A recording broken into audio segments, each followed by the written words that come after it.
السلام علیکم شیخ صاحب، میں وعلیکم نے آپ کو السلام ورحمۃ اللہ میسیج کیا وبرکاتہ۔ تھا پہلے 2 دن پہلے، آپ نے اس کا مجھے جواب دیا تھا۔ پھر میں نے ایک اور کویسچن آپ سے پوچھا تھا طواف کے بارے میں، تو کیا میں اپنے بچوں کے نام کا، اپنے شوہر کے نام کا طواف کر سکتی ہوں، اپنے والدین کے نام کا؟ پلیز مجھے ذرا یہ گائیڈ کر دیجیے، میری 2 دن بعد فلائٹ ہے، تو مجھے اس بارے میں رہنمائی فرما دیجیے پلیز، بہت شکریہ۔ السلام علیکم۔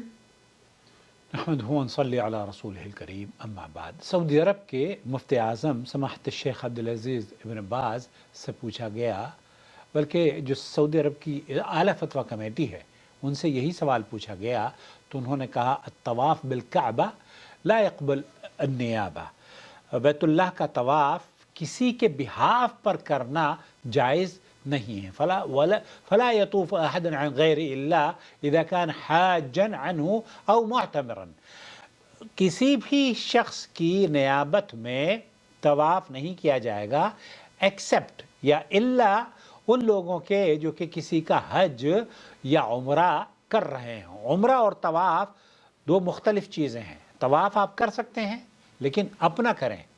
طواف جس طریقے سے شیخ ابن باز نے فرمایا کہ طواف نماز کی طریقے سے ہے، آپ کسی اور کی نماز نہیں پڑھ سکتے۔ میں بچے کی نماز پڑھنا چاہتی ہوں تو کیا آپ اپنے بچے کی نماز پڑھ سکتی ہیں؟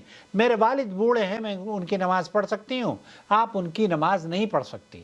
بلکہ اسی طریقے سے طواف ہے، کیا بوڑھے شخص کی ہم طواف کر سکتے ہیں اس کے لیے؟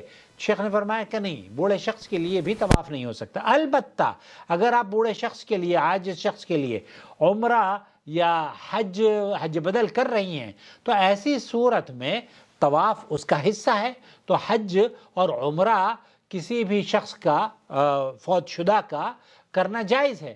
البتہ یہ کہنا کہ میں اپنے بچوں کا طواف کر رہی ہوں یا میں اپنے کسی رشتہ دار کا طواف کر رہی ہوں یا اپنے خالہ کا یا اپنے ماموں کا طواف کر رہی ہوں، یہ جائز نہیں ہے۔ فینوب عنہ فیہ، یہاں حج اور عمرے میں جو طواف کیا جائے گا اس کی تو اجازت ہے، لیکن آپ صرف طواف کریں اور طواف کر کے بخشیں اور ایصال ثواب، تو اللہ کے رسول صلی اللہ علیہ وسلم نے فرمایا نا، اذا مات ابن آدم انقطعت عملہ الا من ثلاثہ، جب ایک انسان کو موت آ جاتی ہے نا تو پھر اس کے سارے اعمال منقطع ہو جاتے ہیں سوائے 3 چیزوں کے، اور اس میں ولد صالح يدعو له، پھر اس کی جو نیک صالح اولاد ہے وہ اس کے لیے دعا کرتی ہے، یا اس نے صدقہ جاریہ ہے، یا علم ينتفع، جو علم ہے اس نے نشر کیا یا اس نے پھیلایا، اس کا اجر بھی اس کو ملتا رہے گا۔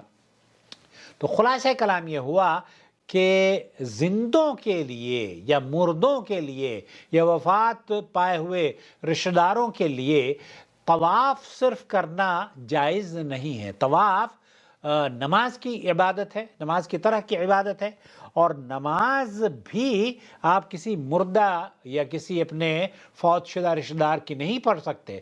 اسی طریقے سے زندہ شخص کے لیے بھی آپ طواف نہیں کر سکتے، الا یہ کہ آپ حج بدل کر رہے ہوں، کوئی ضرورت مند ہو یا اس کیٹیگری میں آتا ہو کہ جو حج بدل آپ اس کا کر سکتے ہوں، تو یا عمرہ اس کا کر رہے ہوں، تو ایسی صورت میں تو آپ طواف اور سعی وہ تمام کے تمام اعمال کریں گے۔ لیکن صرف طواف کرنا بچے کے لیے، میری کل کی فلائٹ ہے، صرف طواف کرنا ماموں کے لیے، چونکہ میرے ماموں بہت دور رہتے ہیں اور وہ نہیں آ سکتے، وہ غریب بھی ہیں، تو ایسی صورت میں طواف کرنا جائز نہیں ہے۔ الطواف بالکعبہ لا يقبل بالنیابہ، تو یہاں نیابت میں یا on behalf of someone else کسی کے بدلے طواف کرنا جائز نہیں ہے۔